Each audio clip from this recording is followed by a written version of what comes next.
When the supermarket cashier grabbed my wrist and whispered that my husband had been meeting another woman in the storage room every Thursday, I felt my entire world crumble in 5 seconds.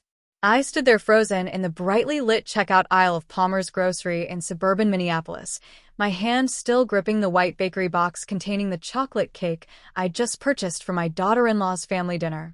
The cashier, a young woman with tired eyes and a name tag that read Jessica, looked at me with such genuine concern that I knew instantly she wasn't lying. My husband Richard and I had been married for 32 years, and never once had I suspected him of infidelity, but the way this stranger held my gaze told me everything I needed to know. The fluorescent lights above seemed to buzz louder as my heart pounded in my chest, and I could feel the cold air conditioning raising goosebumps on my arms beneath my cardigan. Jessica quickly scanned my credit card while glancing nervously toward the back of the store, then leaned in closer and said in a hushed voice that she'd seen him at least 4 times in the past month, always on Thursday afternoons around 3 o'clock, always slipping through the employee entrance with a woman she described as younger, with long dark hair. I felt bile rising in my throat as I processed this information, thinking about all the Thursdays Richard had told me he was going to his book club or running errands or meeting his old college buddy Tom for coffee. The pieces began falling into place with sickening clarity, like a puzzle I'd been too naive to see was even being assembled. Jessica handed me my receipt and whispered that there was a back hallway near the restrooms where I could watch the storage room door without being seen, and before I could even thank her properly, she'd already turned to help the next customer, leaving me standing there clutching my cake box and my crumbling sense of reality. I told Richard the first needed to use the restroom and would meet him at the car, watching his face carefully for any sign of guilt or nervousness, but he just nodded absently while scrolling through his phone, looking perfectly at ease in his khaki pants and blue polo shirt that I'd ironed for him that morning. The walk to the back of the store felt like moving through water, each step heavy and uncertain, and I could hear my own heartbeat pounding in my ears above the soft music playing through the store's speakers. The late afternoon sun streamed through the large front windows, casting long shadows across the polished linoleum floors, and I noticed details I'd never paid attention to before. The way the produce section smelled of fresh earth and citrus, the way a small child was crying near the cereal aisle, the way the whole world seemed to continue spinning normally while mine was falling apart. The hallway Jessica had mentioned was dimly lit and narrow, lined with promotional posters for upcoming sales and a bulletin board covered in employee schedules and safety reminders. I positioned myself near a tall display of paper towels that had been left in the corridor, giving me a clear view of the storage room door about 20 feet away while keeping me hidden in the shadows. My hands were shaking so badly that I had to set the cake box down on a nearby shelf, and I pressed my palm against the cool concrete wall to steady myself. The storage room door was plain and gray with a small window at eye level, and I watched it with the intensity of a predator stalking prey, my breath coming in short, shallow gasps as I waited to see if Jessica's warning would prove true. If you're finding yourself drawn into the story, I'd really appreciate it if you could help this channel grow by clicking that subscribe button. We're working hard to reach our first 1,000 subscribers, and your support means everything to this small but growing community. Just hit that red subscribe button, and you'll be part of something special we're building together. 5 minutes passed with agonizing slowness, each second stretching out like an eternity as I stood there in that shadowy hallway, my mind racing through 32 years of marriage and trying to pinpoint when things had gone wrong. Richard and I had met in college at the University of Wisconsin, 2 kids from small towns who'd fallen in love over shared coffee and late-night study sessions. We'd built a life together in the suburbs of Minneapolis, raised 3 beautiful children, weathered the storms of job losses and family illnesses and the normal ups and downs that every long marriage experiences. But somewhere along the way, perhaps in the quiet routine of our daily lives, had I stopped seeing him clearly?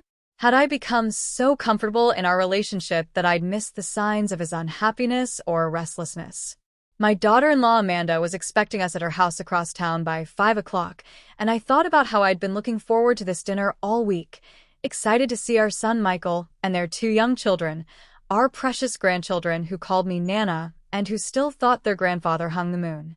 The chocolate cake in the box beside me was Amanda's favorite, a special recipe from a local bakery that she'd mentioned craving during her last pregnancy. How was I supposed to sit through dinner and make small talk and pretend everything was fine when my entire marriage might be a lie? How was I supposed to smile and play with the grandkids while this knowledge burned inside my chest like acid? Then the storage room door opened, and my breath caught in my throat as I pressed myself further back against the wall, my body going rigid with anticipation and dread. A woman emerged first, exactly as Jessica had described, probably in her late 30s with long dark hair that fell past her shoulders in glossy waves. She was attractive in a polished way, wearing a fitted business suit and heels that clicked sharply against the floor, and she carried herself with the confidence of someone who knew exactly what she wanted from life. She glanced both ways down the hallway, a small smile playing at her lips, and then stepped aside to hold the door open for whoever was following her. My heart stopped completely when Richard emerged from that storage room, adjusting his collar and running a hand through his salt and pepper hair in a gesture I'd seen 1,000 times over our decades together. He said something to the woman that I couldn't hear from my hiding spot, and she laughed, touching his arm in a way that spoke of familiarity and intimacy. They stood there for a moment in the doorway, and I saw my husband of 32 years look at this stranger with an expression I hadn't seen directed at me in years, maybe ever. It was a look of complete adoration mixed with excitement and something that looked almost like relief, as if being with her allowed him to breathe freely in a way he couldn't with me. The woman leaned in and kissed his cheek, a quick peck that nonetheless felt like a knife to my gut, and then she walked away toward the front of the store with her heels clicking rhythmically against the floor. Richard watched her go with that same soft smile on his face before turning to walk in the opposite direction, toward the employee exit that would take him around the building to where we'd parked our silver Honda Accord.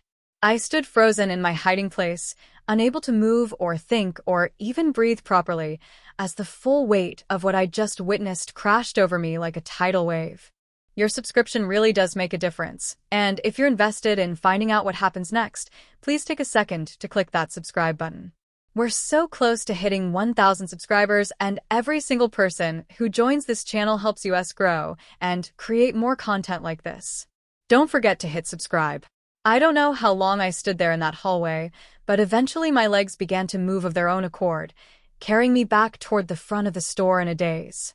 I retrieved my cake box with hands that no longer felt like they belonged to me, and walked out into the parking lot where the October sun was beginning to set, painting the sky in shades of orange and pink that seemed cruelly beautiful given the circumstances. Richard was leaning against our car, still looking at his phone, and when he saw me approaching he smiled in that casual way that had once made my heart flutter, but now just made me feel sick. "Took you long enough," he said pleasantly, pocketing his phone and opening the passenger door for me. "We're going to be late if we don't get moving. You know how Amanda gets when dinner goes cold." I slid into the passenger seat without responding, placing the cake box carefully on my lap and staring straight ahead through the windshield at the row of shopping carts lined up in front of the store.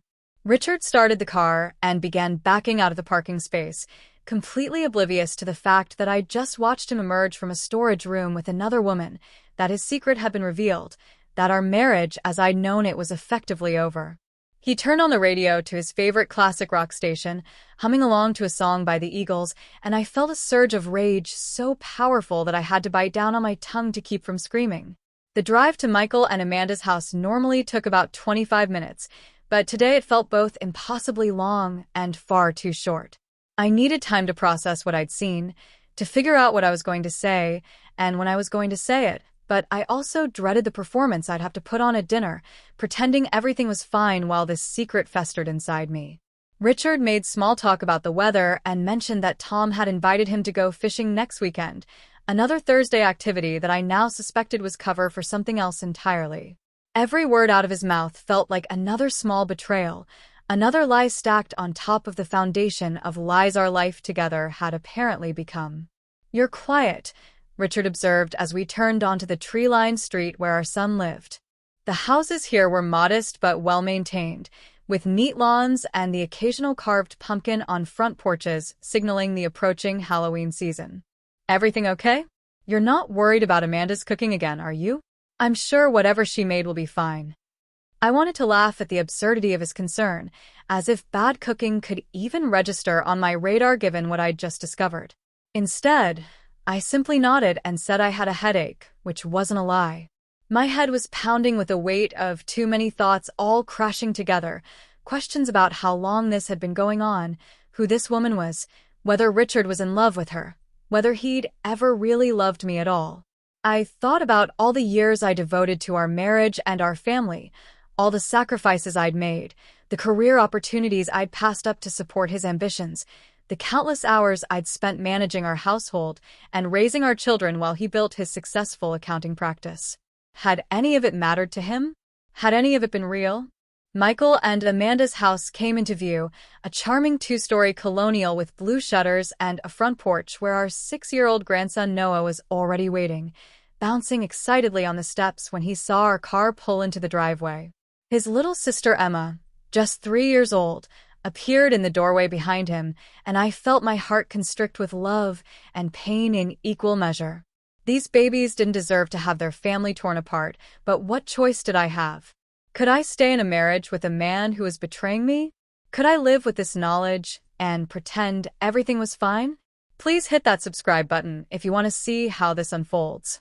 Your subscription helps keep this channel going, and we're working hard to build a community of 1,000 engaged subscribers who love these real-life stories.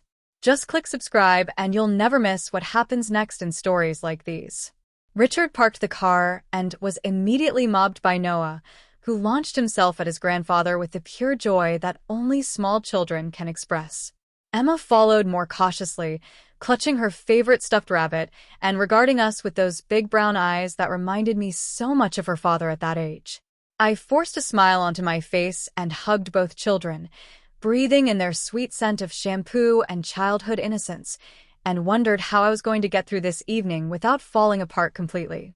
Michael appeared in the doorway, tall and handsome in his navy sweater, waving us inside with a grin. Mom, Dad. Perfect timing.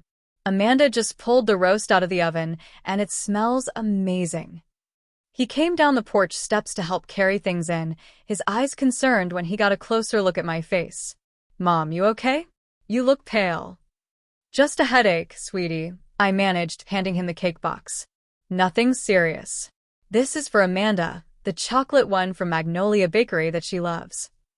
We filed into the house, which smelled wonderfully of roasted meat and herbs, and Amanda emerged from the kitchen, wiping her hands on a dish towel.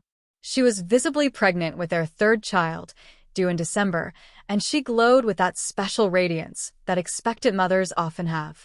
She hugged us both warmly, and I had to fight back tears as I embraced my daughter-in-law, this sweet woman who'd welcomed me into her family and who treated me with such kindness and respect. Did she know that her marriage to Michael might end up like mine? Did anyone really know the person they were married to? Or were we all just living with carefully constructed versions of the truth? Dinner was laid out on the dining room table, a beautiful spread of pot roast with vegetables, fresh rolls, and a crisp green salad.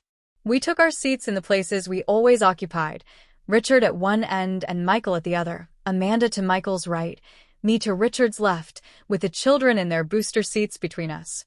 It was a scene of domestic contentment that could have been pulled from a Norman Rockwell painting, but I felt like I was watching it from outside my own body, observing rather than participating in this family tableau. Richard said grace, as he always did, thanking God for the food and for family and for the many blessings in our lives, and I felt the hypocrisy of his words like physical blows. How dare he sit here and invoke God's name when he'd spent the afternoon in a storage room with another woman? How dare he pretend to be this upstanding family man when he was living a double life? I kept my eyes closed during the prayer, but I wasn't talking to God.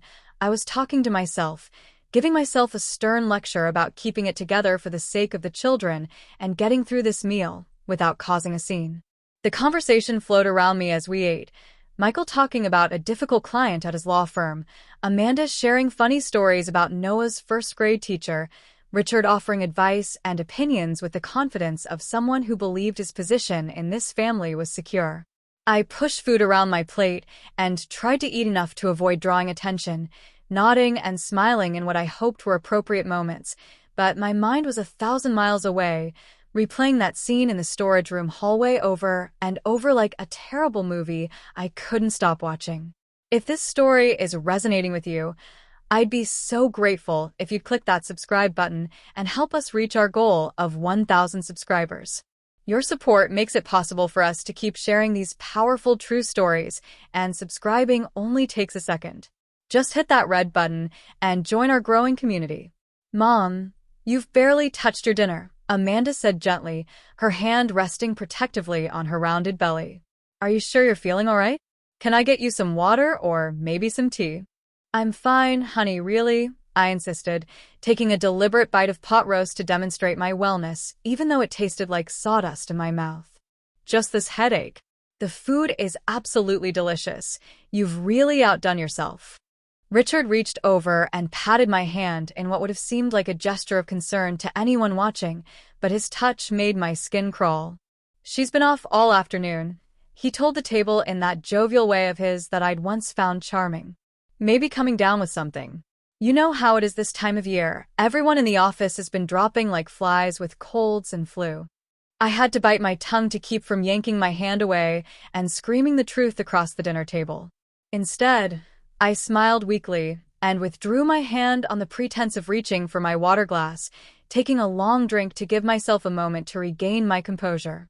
Noah was telling a long, rambling story about something that happened on the playground that day, his face animated and his hands gesturing wildly as he described whatever injustice or adventure had occurred, and I found myself focusing on him with laser intensity, using his innocent chatter as an anchor to keep me grounded in the present moment. After dinner, Amanda served coffee while I cut the chocolate cake, each slice revealing the rich dark layers that Amanda loved so much. The kids were allowed small pieces before being shooed off to play in the living room, and the four adults sat around the table in the warm glow of the dining room chandelier. This was usually my favorite part of these family dinners, the quiet adult conversation after the chaos of eating with small children, the chance to really connect with our son and his wife, and hear about their lives in more detail. But tonight, I felt like an imposter sitting there, sipping coffee and pretending to care about Michael's upcoming business trip or Amanda's latest pregnancy symptoms. Richard was in fine form, telling stories about his golf game and making everyone laugh with his impression of one of the other players, and I marveled at how easily the lies seemed to roll off his tongue. Or maybe they weren't all lies. Maybe he really had played golf some of those times he said he did. Maybe the truth and the deception were so intertwined in his life now that even he couldn't distinguish between them anymore. I studied his face in the soft light, this man I'd woken up next to for over 3 decades, and realized I didn't know him at all. The stranger sitting across from me was a complete mystery, someone capable of compartmentalizing his life so effectively that he could betray me and then sit here eating cake, without a trace of guilt showing on his familiar features. Dad, you should see the new electric lawn mower I got, Michael was saying, gesturing toward the backyard. It's incredible, almost silent, and so much better for the environment. Want to check it out before you guys head home? Richard agreed enthusiastically, always happy to look at tools or equipment of any kind, and the two men headed outside, leaving Amanda and me alone at the table. She reached over and took my hand, her touch gentle and concerned in a way that made tears spring to my eyes despite my best efforts to keep them at bay. "What's really going on?" she asked softly, her eyes searching my face. "And please don't tell me it's just a headache. I've known you for 8 years, and I've never seen you like this. You look devastated." Subscribe now if you want to hear what I told her. We're building something special here, and we need just 1,000 subscribers to take this channel to the next level. Your click makes all the difference, so please hit that subscribe button and become part of our story-loving family. The tears I'd been holding back all evening finally spilled over, running down my cheeks in hot streams that I couldn't control. Amanda immediately moved her chair closer and wrapped her arms around me, letting me cry into her shoulder while she rubbed my back and made soothing sounds. When I could finally speak, the words came tumbling out in a rush, the whole terrible story of the cashier's warning, and what I'd seen in that hallway and how my entire world had shattered in the span of 5 minutes. Amanda listened without interrupting, her face growing pale and her eyes wide with shock. When I finished, She sat back in her chair and pressed both hands to her mouth, shaking her head in disbelief. "Oh my God," she whispered. "Oh my God, I can't believe this. Richard, are you absolutely sure about what you saw?" "I know what I saw," I said firmly, wiping at my tears with a cloth napkin that was still sitting on the table. "He came out of that storage room with her, Amanda. They were together. The way he looked at her, the way she touched him, it was clear this wasn't some innocent encounter. And the cashier said she'd seen him there multiple times, always on Thursdays." "We have to tell Michael," Amanda said immediately, but I grabbed her wrist. No, not yet. "I need to figure out what I'm going to do first. I need to talk to Richard, to hear whatever pathetic explanation or excuses he has to offer. I can't drop this bomb on Michael until I know what I'm dealing with." Amanda looked torn, clearly wanting to tell her husband, but understanding my need to handle this my own way. "Okay," she agreed reluctantly. "But you can't just pretend nothing happened. You can't go home tonight and act like everything is normal. That's not fair to you." She was right, of course, but the thought of confronting Richard filled me with equal parts rage and terror. What if he denied it? What if he tried to gaslight me into believing I'd misunderstood what I'd seen? What if he admitted everything and told me he wanted a divorce? What if 32 years of marriage were about to end in this dining room in suburban Minneapolis on an October evening that had started out so normally? The back door opened and Michael and Richard came back inside, laughing about something and tracking in a few fallen leaves on their shoes. Michael was still talking about his lawnmower's features, oblivious to the tension in the room, but Richard stopped short when he saw my tear-stained face. His expression shifted to one of concern, but I saw something else flicker across his features too, something that might have been fear or guilt, there and gone so quickly I almost missed it.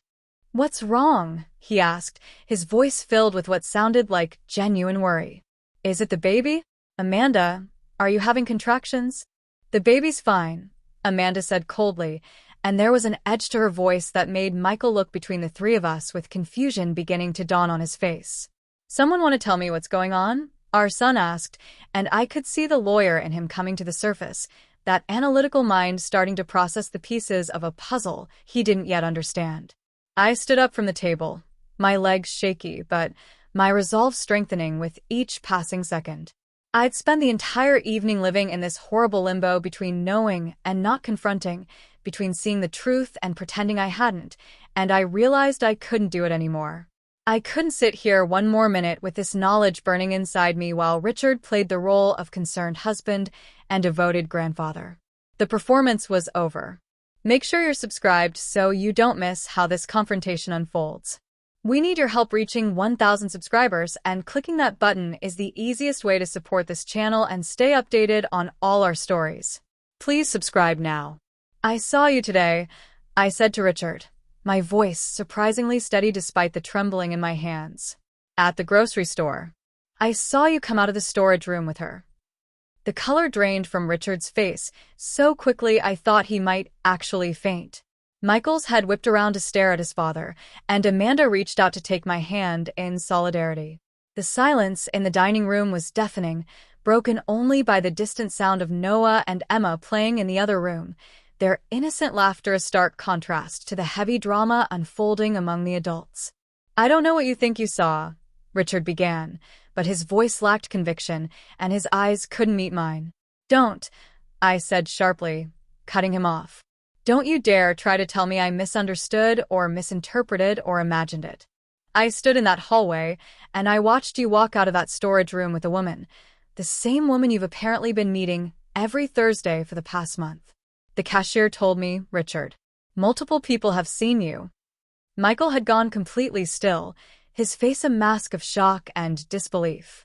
"Dad," he said, and there was so much pain in that single word that I felt my heart break all over again, this time for my son who was watching his image of his father crumble in real time. Richard slumped into his chair, his head dropping into his hands, and for a long moment no one spoke. When he finally looked up, there were tears in his eyes, but I felt no sympathy for him. Whatever pain he was experiencing was nothing compared to what he'd put me through, what he was putting our entire family through. "Her name is Diane," he said quietly, and hearing him speak her name made everything somehow more real and more terrible. We worked together. It started 6 months ago at a conference in Chicago. I never meant for it to happen. I never wanted to hurt you, but I just felt so alive with her, so seen and appreciated in a way I haven't felt in years. The words were like bullets, each one finding its mark and tearing through what remained of my composure. 6 months. 6 months of lies and deception, of him coming home to our bed after being with her, of him kissing me goodbye in the mornings and telling me he loved me while planning when he'd see her next. 6 months of me being a complete fool, trusting him implicitly while he made a mockery of our marriage vows. "Get out," I said, my voice low but filled with such fury that Richard actually flinched. "Get out of this house right now. I can't even look at you." "Mom," Michael started, but I held up my hand. "Your father can find his own way home or to a hotel, or to wherever the hell Diane lives for all I care.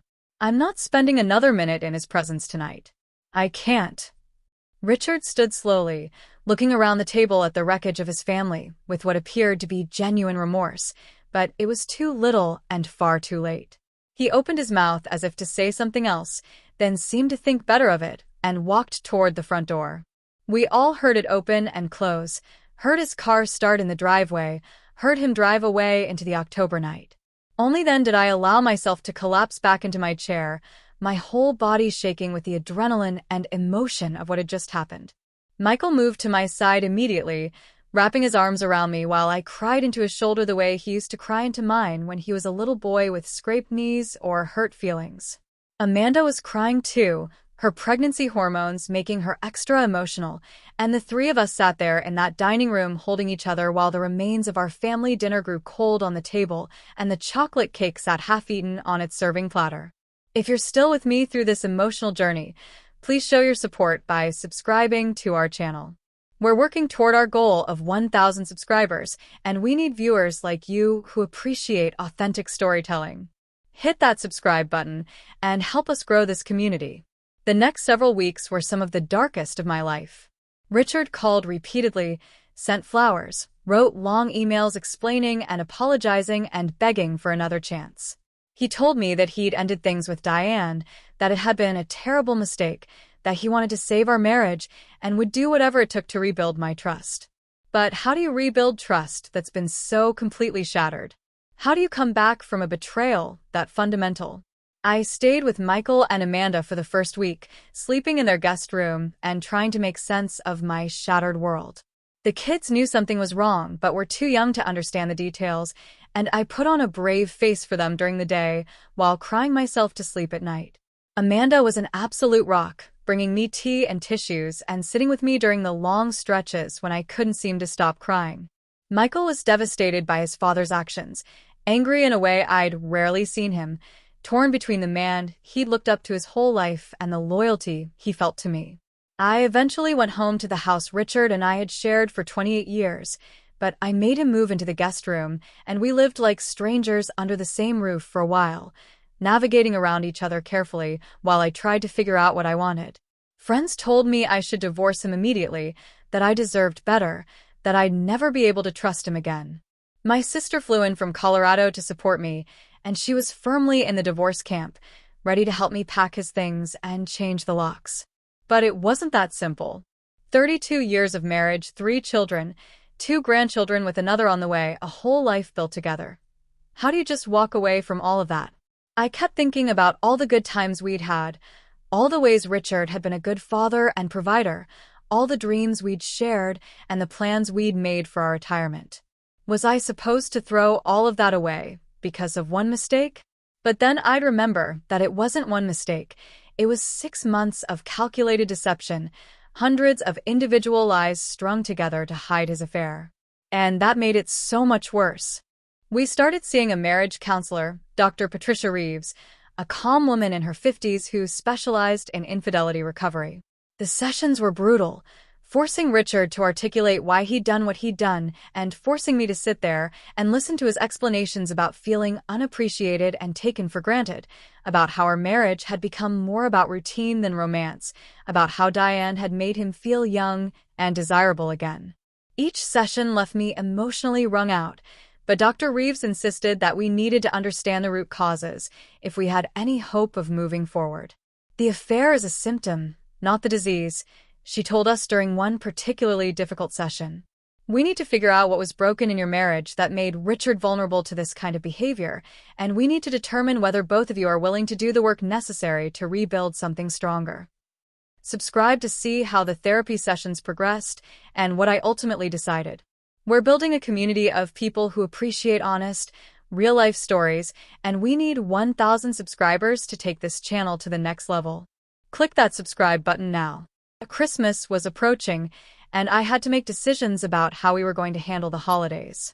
Michael and Amanda wanted to host as usual, but the atmosphere was strained and awkward, with Michael barely speaking to his father and the whole family walking on eggshells around the situation.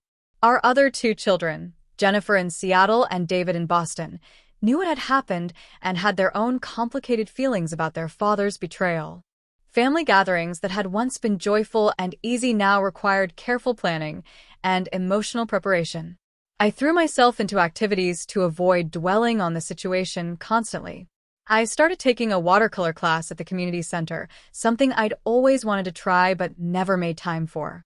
I joined a book club with women from my church, grateful for the distraction and the social connection. I spent more time with my grandchildren, treasuring the simple joy of their company and their ability to live completely in the present moment. Slowly, very slowly, I began to feel like myself again, or perhaps like a new version of myself, someone who'd been through fire and come out changed but not destroyed. Richard was trying. I had to give him that. He was attending all our counseling sessions, being completely transparent about his whereabouts and communications, giving me access to his phone and email whenever I asked.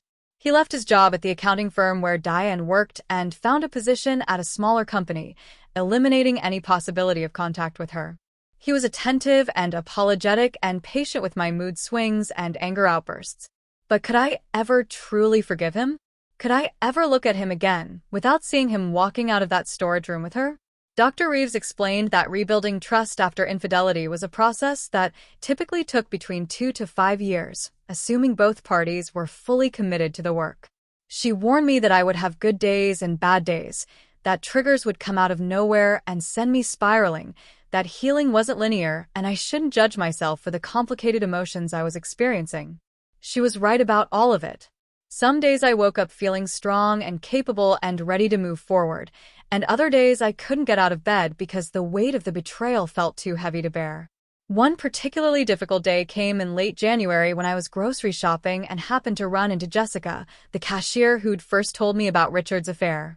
She recognized me immediately and approached cautiously, asking how I was doing and whether she'd done the right thing by telling me.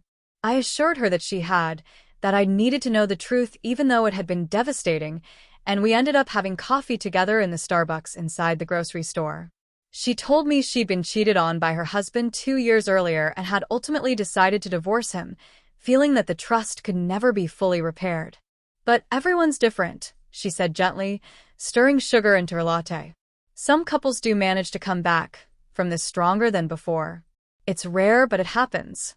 You have to decide what you can live with, what you're willing to forgive, and whether you believe your marriage is worth fighting for.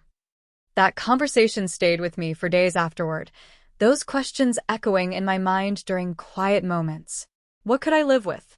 What was I willing to forgive? Was our marriage worth fighting for? The answers weren't simple or clear-cut, and they seemed to change depending on my mood and the circumstances of any given day. On days when Richard was particularly thoughtful, or when we had a good conversation that reminded me of why I'd fallen in love with him in the first place, I thought maybe we could make it work. On days when I felt triggered by something and the pain came rushing back fresh and raw, I wanted to pack his bags and tell him to leave permanently. Make sure you hit that subscribe button to find out what I ultimately decided about my marriage. We're so close to our goal of 1,000 subscribers, and your support makes all the difference. Subscribe now and join our community of engaged viewers. Spring arrived, bringing with it the sense of renewal that always accompanies that season in Minnesota when the snow finally melts and the world turns green again.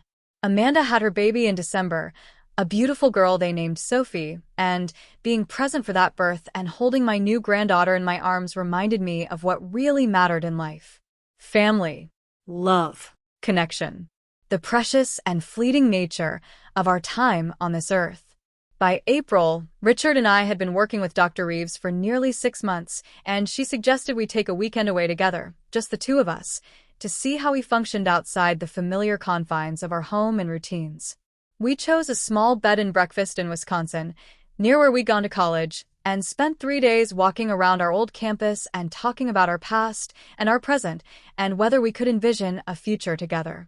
It was during that weekend that something shifted inside me. We were sitting on a bench overlooking the lake where Richard had first told me he loved me 40 years earlier, and he turned to me with tears streaming down his face and said, "I know I destroyed something irreplaceable. I know I hurt you in ways I can never fully make right. But I also know that losing you would be the biggest mistake of my life. You're the only woman I've ever really loved, the only one who's seen all of me and still chose to stay. I'm so sorry I forgot that for a while.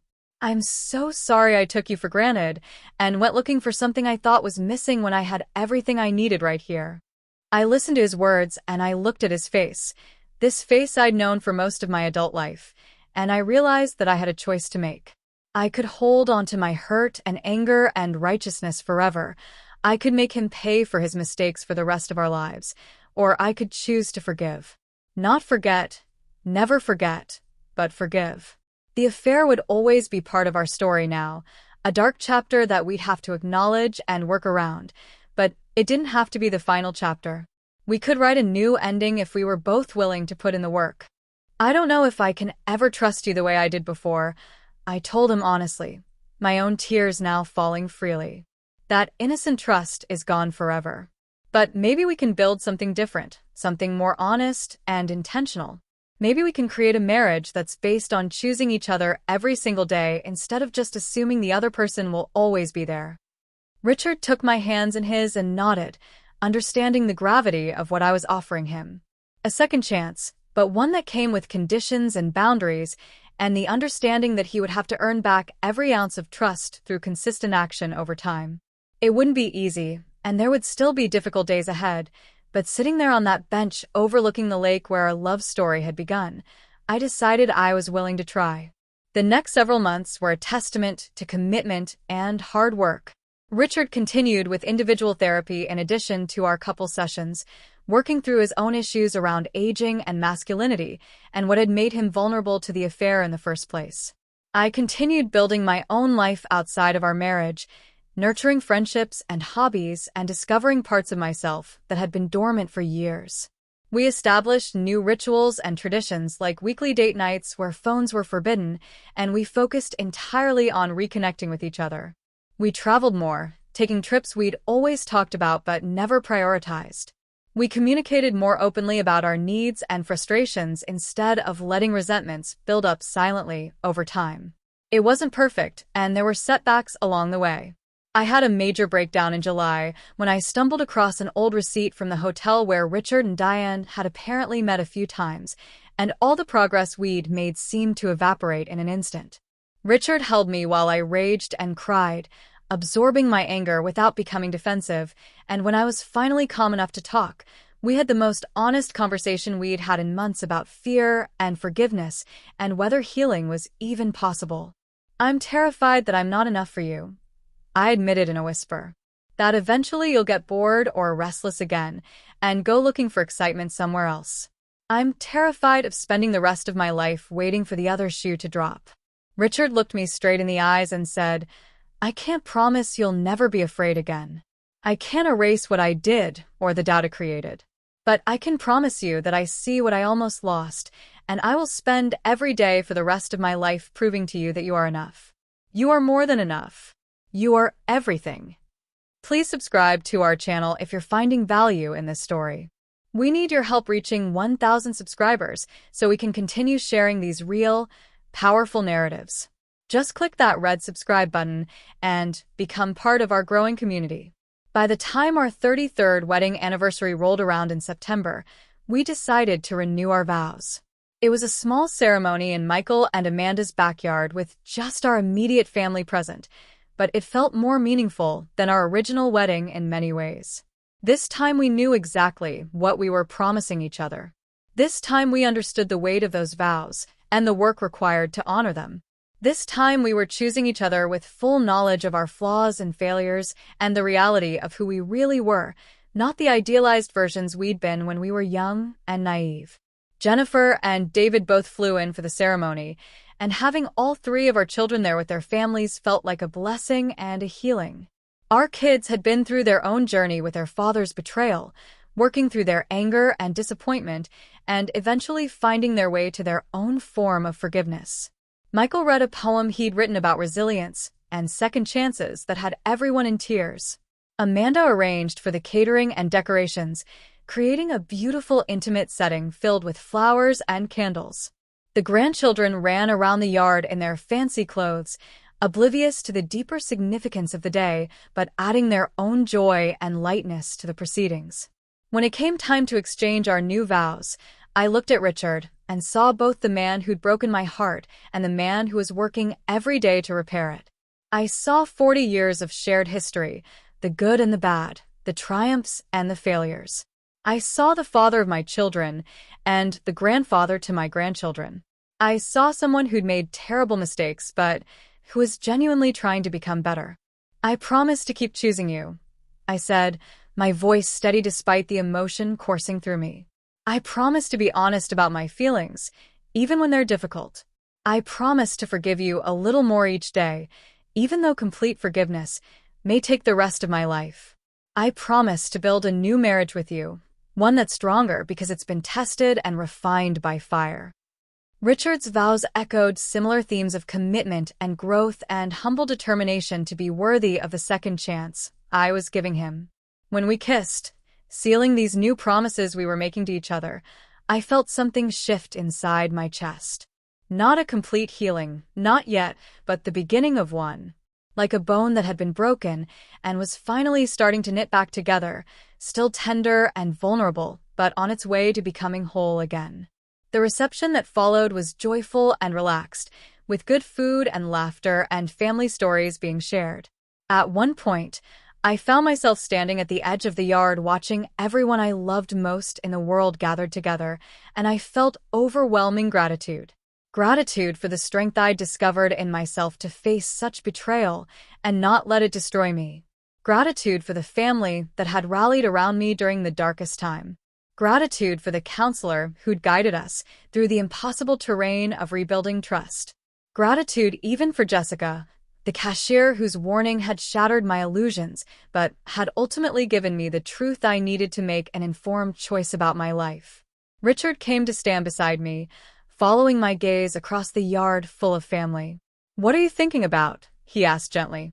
"I'm thinking that life is strange and complicated and rarely turns out the way we expect," I said honestly. "I'm thinking that a year ago, I thought I knew exactly what my life was and what my marriage meant, and I was wrong about almost everything. I'm thinking that sometimes the worst things that happen to us crack us open in ways that allow new growth." If you've been moved by this story, please take a moment to subscribe to our channel. We're working hard to reach that 1,000 subscriber milestone, and every single subscription counts. Hit that button and stay connected to our community. Winter came around again, bringing with it the 1-year anniversary of that terrible day at Palmer's Grocery when my world had fallen apart. I thought the date would be harder than it was, that I'd be flooded with painful memories and regret. But instead, I woke up that morning and felt something close to peace. Richard was already awake, sitting in the kitchen with 2 cups of coffee ready, and when I came downstairs, he didn't say anything about the significance of the date. He didn't apologize again or try to mark the occasion in any way. He just handed me my coffee the way I liked it and asked what I wanted to do that day. We ended up going for a long walk in the snow-covered park near our house, our boots crunching on the frozen path, our breath making clouds in the cold air. We talked about Amanda's pregnancy, she was expecting again and due in the spring, and about plans for the holidays and whether we should finally book that trip to Italy we'd been discussing. Normal things, everyday things, the stuff that makes up a life and a marriage. And I realized that this was what healing looked like, not some dramatic moment of transformation, but rather the slow accumulation of ordinary days where the pain was a little less sharp and the trust was a little more solid. "I was thinking," Richard said as we paused to watch some kids having a snowball fight in the distance, "about what Dr. Reeves said last week about gratitude practices. Maybe we should start doing that thing where we tell each other one thing we're grateful for about the other person every night before bed." I considered this suggestion, recognizing it as another one of Richard's attempts to build new positive patterns in our marriage. A year ago, I would have scoffed at such an idea, would have told him that gratitude practices couldn't fix what he'd broken. But now I understood that healing came from exactly these kinds of small, intentional actions repeated over time. "Okay," I agreed. "Let's try it." That night, as we were getting ready for bed, Richard went first. "I'm grateful for your strength," he said, "for the way you faced something that would have destroyed most people and chose to fight for us instead of giving up. I'm grateful that you're braver than I deserve." I thought for a moment about my response, wanting to be honest rather than just reflexively kind. "I'm grateful for your consistency this past year," I finally said, "for showing up every single day and doing the work even when it's hard and even when I've been difficult. I'm grateful that you haven't given up on us either." It became our nightly ritual, this exchange of gratitude, and over time it helped shift our focus from what had been broken to what was being rebuilt. Some nights the gratitudes were profound and emotional, touching on deep issues of trust and forgiveness. Other nights they were simple and practical, acknowledging small kindnesses or funny moments we'd shared. But every night, without fail, we found something to appreciate about each other and about the marriage we were creating from the ashes of the old one. Subscribe now to hear the final resolution of this journey. We're almost at our goal of 1,000 subscribers, and your support means everything to this channel. Click that subscribe button and be part of our community of engaged listeners. By the time spring rolled around again, marking nearly a year and a half since the affair had been exposed, I realized that whole days were going by where I didn't think about Diane or the betrayal at all. I was too busy living my life, too engaged with my painting class and my book club and my grandchildren, and yes, even with Richard. We'd settled into a new rhythm together, one that felt both familiar and entirely new. We were more intentional with each other, more communicative, more willing to be vulnerable and ask for what we needed rather than expecting the other person to just know. Dr. Reeves told us during one of our final sessions together that we'd done exceptional work and that she believed our marriage was on solid ground. "You'll still have challenges," she cautioned. "Probably some related to the affair, and some just related to being two humans trying to navigate life together. But you've built new skills and new patterns of relating to each other that will serve you well going forward." We graduated from weekly therapy to monthly check-ins, and then eventually to quarterly sessions just to maintain accountability. Richard had now been completely faithful for over a year and a half, transparent about every aspect of his life, patient with my occasional moments of doubt or fear. I had learned to voice my needs more clearly, to set boundaries when necessary, to recognize my own triggers and manage them without punishing Richard for past mistakes. Amanda told me one day over coffee that she could see a real difference in both of us, that we seemed more present with each other and more genuinely connected than she'd ever seen us before. "It's like you're more in love now than you were before all this happened," she observed. Is that weird to say? It wasn't weird at all. In some strange way, Richard's affair had forced us to look at our marriage honestly for the first time in years, to acknowledge where we'd been coasting on autopilot, to rebuild something more authentic and resilient. Would I ever recommend this path to someone else? Absolutely not. The pain had been excruciating, and there were scars that would never fully fade. But I also couldn't deny that we'd both grown in ways we probably never would have if the crisis hadn't forced us to. That summer, we took our long-planned trip to Italy, just the two of us for 2 weeks. We wandered through Rome and Florence and Venice, eating amazing food and soaking in centuries of art and culture and holding hands as we navigated narrow cobblestone streets. One evening in Rome, sitting at a sidewalk cafe and watching the sunset paint the ancient buildings in shades of gold and pink, Richard raised his wine glass to me. "To second chances," he said. and to the strongest, most incredible woman I've ever known. I clinked my glass against his and smiled, a real genuine smile that came from a place of hard-won peace rather than forced positivity. To second chances, I agreed, and to both of us being brave enough to take them. We drank our wine and watched the tourists and locals stream past our table, and I thought about that day in the Palmer's grocery parking lot that felt like a lifetime ago. I thought about the woman I'd been then, devastated and betrayed, and wondering if she'd ever feel whole again. I wished I could go back and tell her that she would not only survive, but would discover strengths she never knew she possessed. I wished I could tell her that the ending of her story wasn't written yet, that she still had choices and agency and the power to create whatever future she wanted. Make sure you're subscribed to this channel so you never miss stories like this one. We're building a community of people who appreciate authentic, emotional narratives, and we need 1,000 subscribers to keep growing. Hit that subscribe button now and join us on this journey. As I sit here now, nearly 3 years after that fateful afternoon when Jessica the cashier changed my life forever, I can say with certainty that forgiveness is possible, but it's not simple and it's not quick. It's a choice you have to make over and over again, sometimes multiple times in a single day. Some mornings, I still wake up angry about what Richard did. Some days, I still wonder if I was foolish to stay, if I should have had more pride or self-respect than to take back a cheating husband.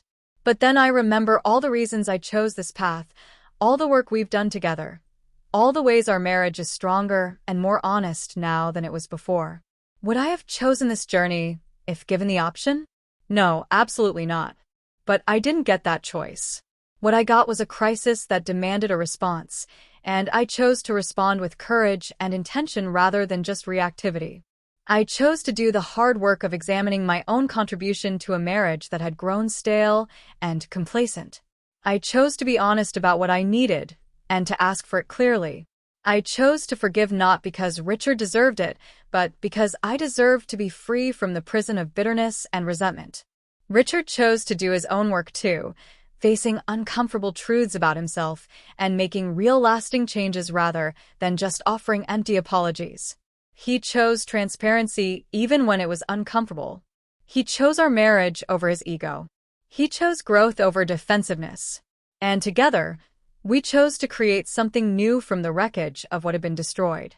Our story doesn't have a neat, tidy ending because we're still living it, still writing new chapters every day. We're still imperfect people trying to love each other well, still making mistakes and apologizing and course-correcting. But we're doing it together, as partners who've weathered a storm that would have sunk many marriages. We're doing it with eyes wide open, no longer naive about what marriage requires or what can happen when you stop paying attention to your most important relationship. If there's anything I want people to take away from my story, it's that betrayal doesn't have to mean the end. It can mean the end if that's what you choose, and that choice is valid, and sometimes the healthiest option. But it can also mean a new beginning if both people are willing to do the incredibly difficult work of rebuilding trust and reimagining what their marriage can become. There's no shame in either choice, no right or wrong answer. There's only your answer, the one that allows you to sleep at night and look at yourself in the mirror and feel like you're honoring your own truth. I think about Jessica sometimes, wonder if she ever thinks about the role she played in my story. I'd like to thank her again someday, tell her that her warning, as painful as it was to receive, gave me back my agency and my power to choose my own path. I'd like to tell her that sometimes the hardest truths are the greatest gifts, even when they don't feel like gifts at the time. And I think about that version of myself from 3 years ago, the woman standing in that grocery store hallway watching her husband emerge from a storage room with another woman. I'd like to tell her that she's going to be okay, better than okay, actually. I'd like to tell her that the pain won't last forever, that she'll find her way through the darkness to something that looks like light. I'd like to tell her to trust herself, to trust her strength, to trust that she'll know what to do when the time comes to make her choice. Please subscribe to this channel if this story resonated with you. We're so close to reaching 1,000 subscribers, and your support makes it possible for us to keep sharing these powerful real-life stories. Click that subscribe button and join our community today. Life is strange and unpredictable and rarely goes according to plan. The marriage I have now looks nothing like the marriage I thought I had 3 years ago, but in many ways it's better precisely because it's built on truth instead of assumptions. Richard and I are partners in a way we never were before, truly seeing each other and choosing each other with full knowledge of our flaws and capacity for failure. We've learned that love isn't just a feeling that happens to you, but a choice you make actively and repeatedly, especially when it would be easier to walk away. Every Thursday, without fail, Richard comes straight home from work and we have dinner together, just the two of us. It's his way of reclaiming that day of the week, of making new associations and memories to replace the old ones. We cook together usually, trying new recipes and laughing when things don't turn out quite right, talking about our days and our plans and our dreams for the future. It's become my favorite evening of the week, this intentional time we carve out to reconnect and remember why we're choosing this life together. Our children have found their own peace with what happened.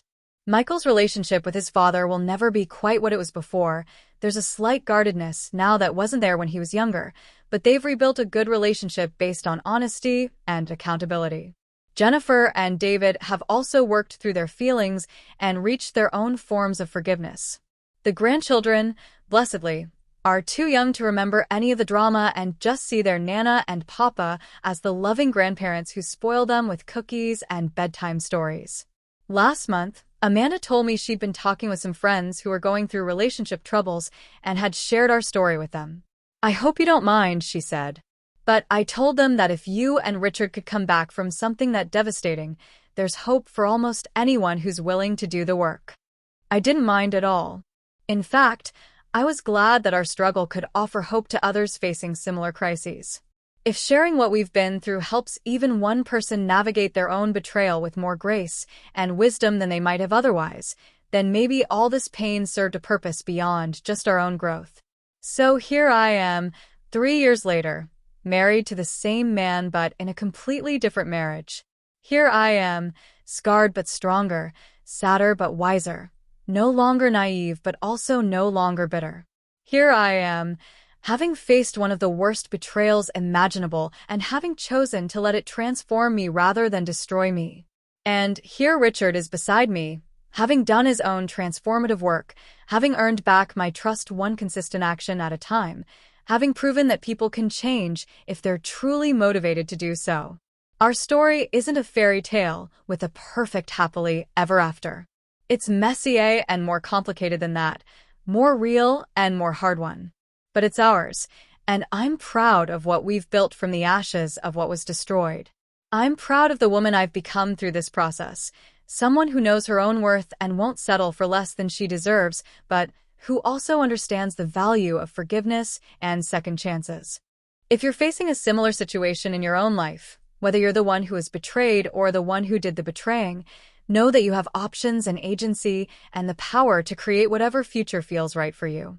There's no timeline for healing and no correct path forward. There's only your path, the one that honors your truth and your needs and your capacity for forgiveness or for walking away. Trust yourself to know which choice is right for you, and don't let anyone else's opinions or judgments sway you from what you know in your heart is your answer. And to everyone who stayed with me through this entire story, thank you. Thank you for listening and for caring, and for being part of this community we're building together. Don't forget to subscribe if you haven't already. Help us reach that 1,000 subscriber goal so we can continue sharing these real, authentic stories that matter. Click that button and become part of our journey.